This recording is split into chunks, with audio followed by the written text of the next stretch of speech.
Oke, di video kali ini saya ingin memberikan sedikit analisa ya dan juga opini saya untuk Persebaya Surabaya. Jadi ini juga terkait dengan kelanjutan kritik-kritikan saya ya, karena saya sempat memberikan kritik untuk Persebaya Surabaya di musim lalu. Yang pertama adalah mengenai lini belakang ya. Saya pernah bilang bahwa Rizky Ridho, Leo Lelis, Hernando Ari ini seperti kurang komunikasi di sektor lini belakang ya, terutama dari Leo Lelis yang saya pernah mengkritik semoga nggak diperpanjang dan akhirnya benar ya, Leo Lelis nyebrang ke Borneo. Jadi ini sudah langkah bagus yang dilakukan oleh Persebaya Surabaya ya, mencoret Leo Lelis. Lalu yang kedua, Persebaya Surabaya ini membutuhkan seorang kapten atau seorang mentor di dalam lapangan. Ini kita bisa berapa kali lihat di musim lalu. Ketika Persebaya Surabaya sempat mendapatkan hasil win streak, sempat menyentuh di peringkat atas, dan tiba-tiba kan perform dari Persebaya Surabaya ini ngeflop sekali ya. Tapi sekalinya ngeflop, ini seperti susah bangkit. Nah ini yang saya pernah bilang bahwa Persebaya Surabaya ini sebenarnya membutuhkan sosok-sosok pemain yang ya senior juga, lalu bisa menjadi tolak ukur ya di dalam kapten di skuadnya Persebaya. Nah ini yang saya pernah menjadi poin penting lah ya, atau yang pernah saya bilang untuk Persebaya Surabaya membutuhkan sosok lini belakang yang lebih tangguh dan juga kapten. Lalu bagaimana dengan transfer kali ini? Kita mulai dulu dari Reva Adi. Reva Adi ini kan pemain yang sebelumnya sempat bermain juga dengan Persebaya, dan saya juga sempat menyayangkan ya ketika Reva Adi harus pindah ke Madura United, karena Reva Adi ini penampilannya cukup bagus ya untuk bermain dengan Persebaya di 2 musim lalu. Dan akhirnya ketika Reva Adi kembali, selain saya melihat Reva Adi ini pembelian yang bagus secara performnya di back kiri, ternyata Reva Adi ini memiliki sisi lain, yaitu jiwa kepemimpinan. Saya masih ingat betul ketika Reva Adi bersama Madura United ya, kalian mungkin ada yang tahu ya, sempat memberikan semangat sampai mengeluarkan air mata. Ingin pelatih dari Madura United tetap bertahan waktu itu. Inilah yang saya bilang bahwa pemain Persebaya Surabaya ini membutuhkan sosok seperti Reva Adi yang bisa membakar semangat para pemain-pemain Persebaya Surabaya di saat lagi ngeflop, di saat lagi kalah, tertinggal. Nah ini yang saya pernah bilang bahwa Reva Adi ini menurut saya ya, ini pemain yang cocok kalau bisa diberikan kapten di musim depan nanti. Kemarin lawan Bali United kan sudah menjadi kapten ya, dan ini saya berharap di musim depan pun Reva Adi bisa tetap menjadi atau memegang jabatan sebagai kapten di skuadnya Persebaya, karena saya melihat inilah pemain yang bisa memberikan kompor ya, atau bisa membakar semangat-semangat para pemain Persebaya untuk mencegah yaitu misalkan lagi ngeflop, lagi tertinggal. Nah inilah fungsinya seorang kapten. Lalu Reva Adi juga posisinya di pemain belakang, tentunya bisa memberikan komunikasi yang bagus juga di lini belakang, karena di musim kemarin Persebaya Surabaya ini selalu kemasukan. Dan saya pernah bilang ya bahwa komunikasi di lini belakang juga sangat penting untuk Persebaya. Makanya ketika Reva Adi udah pertama performnya bagus di back kiri, lalu yang kedua bisa menjadi kapten, yang ketiga juga bisa menjadi komunikasi di sektor lini belakang dari Persebaya. Apalagi Persebaya Surabaya di lini belakangnya kan ganti semua kalau boleh dibilang ya. Di sini ada Yonas Kandaimu, Kadek Raditya mungkin, atau Salman. Nah lalu ada gosip Dufan Stefanovic ya, ini yang masih rumor ya untuk pemain asing. Lalu di kanan mungkin tetap ada Catur ya, atau Brown yang bisa bersaing di sektor kanan. Nah ini yang saya bilang bahwa Persebaya Surabaya dengan adanya Reva Adi, semoga komunikasi di sektor lini belakang lebih bagus lagi untuk mencegah kemasukan. Ini ya, jadi saya sangat senang ketika Reva Adi datang ini bisa langsung memberikan nilai 3 lah, boleh dibilang memberikan poin 3. Ya, menjadi pemain back kiri yang bagus, kapten, dan juga menjaga komunikasi di sektor lini belakang. Ini ya. Lalu Yohanes Kandaimu dan Kadek Raditya, ini juga pembelian yang cukup bagus. Yohanes Kandaimu saya sudah pernah bahas, kalian bisa cek di video sebelumnya ya mengenai Yohanes Kandaimu.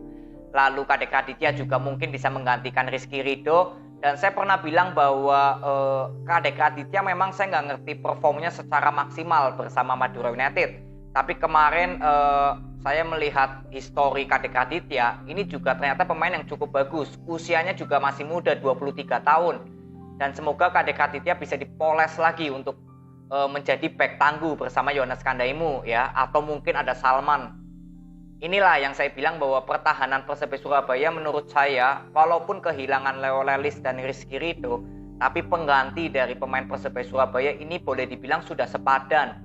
Terutama Yones Kandaimu, ini pembelian yang cukup bagus menurut saya. Karena bersama Persita ini menunjukkan perform yang bagus.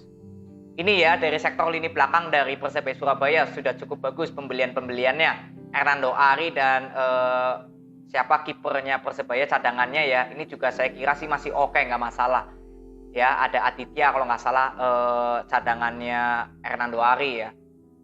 Lalu next ke pemain tengah. Nah disinilah pemain tengah dari Persebaya Surabaya yang saya lihat pembeliannya ini sangat banyak ya. Yang pertama dari Ripal Wahyudi, Kasim Botan, lalu sisanya pemain seperti Alwi ya, M Hidayat, Andre, C Valente, Brilian Adama, belum ada M Iqbal ya. Kalau boleh dilihat nih ada 8 pemain. Ya mungkin ada Rizwan ya kalau nggak salah nih, pemain dari Persebaya Surabaya juga ya di sektor tengah. Ini juga bisa menjadi salah satu persaingan di sektor lini tengah dari Persebaya Surabaya yang saya lihat memang ya cukup banyak stoknya ya. Rizky Dwian, kalau Rizwan itu pemain belakang ya, saya sering kebalik-balik. Jadi ada Rizky Dwian ya di pemain tengah. Nah inilah ya yang saya lihat bahwa persaingan dari Persebaya Surabaya di sektor tengah ini cukup luar biasa. Ripal Wahyudi yang baru saja didatangkan, ini kalau dilihat dari saya baca komentar-komentar di media sosial Persebaya, ini langsung menjadi pemain yang disenangi oleh para supporter Persebaya. Ya, jadi saya pernah bilang bahwa Ripal Wahyudi ini tinggal dipoles aja oleh Coach Aji Santoso. Semoga bisa menjadi pemain gelandang bertahan yang memang bagus. Dan saya melihat Ripal Wahyudi ini selain menjadi gelandang bertahan yang bagus, Ripal ini lebih cepat daripada M Hidayat ataupun mungkin Rahmat Irianto lah, mantan pemain Persebaya. Ripal Wahyudi ini memiliki kecepatan yang lebih baik, padahal posisinya gelandang bertahan, lebih gesit gitu. Nah ini yang saya bilang bahwa Ripal Wahyudi tinggal diberikan menit bermain yang banyak, ya mungkin bisa bersaing dengan M Hidayat ya, yang seringkali menjadi starting line up di musim lalu untuk Persebaya. Lalu Alwi juga gosipnya ya, ini masih sekedar rumor, belum ada kesepakatan perpanjangan kontrak dengan Persebaya.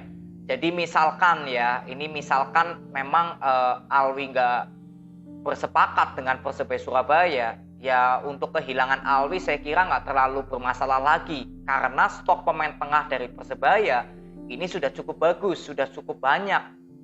Cuma kalau bisa dipertahankan ya ini jauh lebih baik, karena Alwi sudah nyetel dengan permainan dari Coach Aji ya, skema permainan dari Coach Aji. Jadi ini tinggal menunggu aja Alwi, karena kan dari musim kemarin Alwi sudah dirumorkan ke Persib Bandung ya. Coach Luis Milla menginginkan Alwi karena gaya permainan dari Persib Bandung dan Persebaya ya di bawah dari Coach Aji dan Coach Milla sebenarnya juga sama mengandalkan bola possession. Maka dari itu ya nggak heran Alwi didekati oleh Luis Milla karena gaya permainannya masih sama dengan Persebaya. Ini tinggal kita tunggu untuk bagaimana masa depan dari Alwi ya. Semoga sih harapan saya bisa bertahan. Tapi kalau misalkan nggak bisa pun ya sudah, kita relakan saja kepergian dari Alwi gitulah. Ya, ini tapi masih sekedar rumor, kita tunggu aja. Lalu next dari pemain sayap, Bruno Moreira yang akhirnya didatangkan lagi. Ini pemain yang paling bisa dibilang memberikan kenangan yang cukup manis ya bersama Persebaya Surabaya di 2 musim lalu karena performnya. Lalu saya juga pernah mengkritik Bruno nih, saya pernah ingat sekali. Saya pernah mengkritik Bruno yaitu terlalu banyak bermain melebar, bukan bermain masuk ya, atau melakukan intercept ke dalam.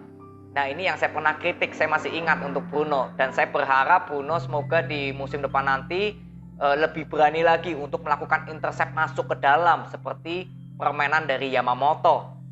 Ya inilah yang saya ingin lihat dari Bruno, karena kan sudah 1 musim kita nggak lihat penampilan Bruno ya, karena bermain dengan tim luar negeri. Ya, jadi ini Bruno juga menjadi salah satu pemain yang cukup bagus karena ini bisa bertukar posisi dengan Yamamoto juga. Lalu untuk pemain depan ada Ferdinand Sinaga, ini kemarin menciptakan gol. Nah ini juga bisa menjadi pesaing dengan Paulo Victor ya untuk menjadi pemain depan. Walaupun memang Ferdinand Sinaga usianya nggak muda lagi, tapi kedatangan Ferdinand Sinaga ini juga mengingatkan kita kepada Samsul Arif. Walaupun usianya nggak muda lagi, tapi karena ini Ferdinand Sinaga pemain yang diinginkan ya oleh Coach Aji, ya artinya Coach Aji sudah memiliki planning ya untuk permainan dari Persebaya Surabaya bersama Ferdinand Sinaga. Ya, jadi ini menurut saya sudah cukup bagus lah. Ferdinand Sinaga juga bisa menjadi mentor ya, atau bisa menjadi penyemangat di skuadnya Persebaya. Jadi kalau boleh dibilang saat ini ada Reva Adi dan Ferdinand Sinaga menurut saya pemain yang bisa membakar semangat-semangat dari pemain Persebaya Surabaya. Inilah sosok penting yang menurut saya di musim lalu Persebaya Surabaya tidak memiliki. Tapi di musim ini adanya Reva Adi, Ferdinand Sinaga, ya ini masalah psikologi ya, masalah mental ya, ini harusnya dengan kedatangan Reva Adi dan Ferdinand Sinaga bisa memberikan motivasi kepada para pemain Persebaya Surabaya di saat lagi tertinggal, lagi ngeflop performnya. Nah inilah pentingnya sosok Reva Adi dan Ferdinand Sinaga. Lalu untuk masalah pembelian pemain juga saya sangat puas jujur, karena pemain yang didatangkan untuk Persebaya Surabaya ini boleh dibilang cukup mengerikan. Jujur ya, ini sangat mengerikan sekali. Lalu persaingan di segala posisi juga sudah ada. Apalagi di sini Persebaya Surabaya masih memiliki 1 slot pemain asing dan 1 slot pemain ASEAN. Ya, kalau pemain asing ini gosipnya untuk pemain belakang, Dusan Stefanovic ya. Kalau pemain ASEAN saya belum tahu rumornya siapa. Jadi ya ini menurut saya Persebaya Surabaya mungkin untuk mendatangkan pemain asing untuk mengisi sektor belakang. Ya, mungkin untuk berduet dengan Yones Kandaimu atau mungkin Kadek Raditya juga bisa. Tapi kalau menurut saya ya center back ini untuk pemain asing kalau menurut saya ya. Lalu untuk pemain ASEAN ya kita tinggal tunggu. Posisinya paling kalau nggak di pemain sayap ya pemain belakang lagi. Karena kalau di pemain tengah ini Persebaya Surabaya sudah sangat penuh nih persaingannya. Ya, nanti pasti ada pemain yang nggak mendapatkan jam bermain yang tinggi. Kalau misalkan stok pemain tengahnya justru melimpah ya dari Persebaya. Jadi ini aja video yang saya bisa berikan untuk Persebaya Surabaya. Semoga Persebaya Surabaya di musim depan bisa bersinar sesuai dari video yang pernah saya berikan ya di musim kemarin. Jadi ini aja, semoga bermanfaat ya. Terima kasih. See you.